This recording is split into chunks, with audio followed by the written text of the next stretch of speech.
Let's explore how to manage large classification projects in Pointly. Pointly is perfect as a platform when it comes to managing an annotation project. The platform offers all necessary tools for collaborative work. For this video, we will imagine that I am a project manager for a classification project managing an annotator team.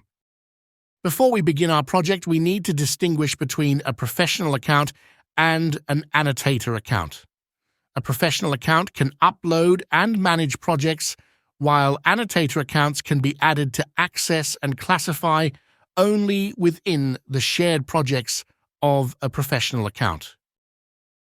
Let's start with our project.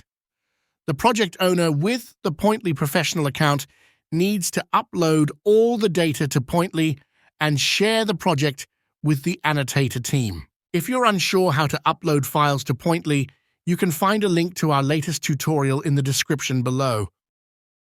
Sharing a project is easy. Simply click the share button and add the emails of the annotator accounts you want to share the project with. Then, the project owner can start assigning different point clouds to the members of the team.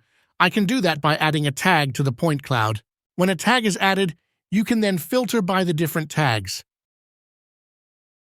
Of course, you can also use the tags to set a status, for example, done or in progress, to get a good overview of the current workflow. We've recently developed and implemented a new feature on our platform. By clicking the Switch View button, you can change the project overview.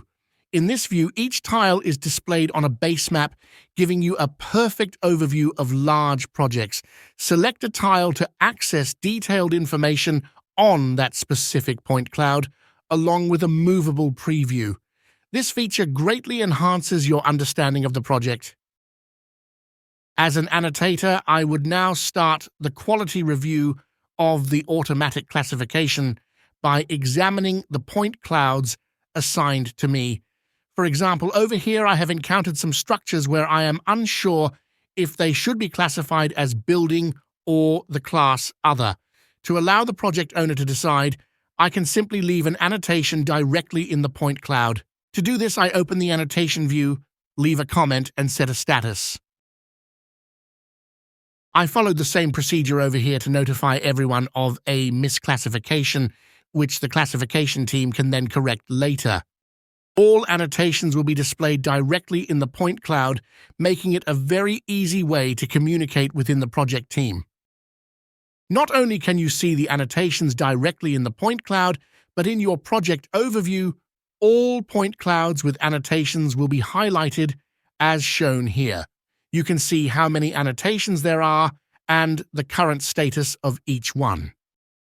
That concludes the first part of our expert series. In the next video, we'll explore our vectorization features, demonstrating how to draw vector models directly within your point cloud. Stay tuned.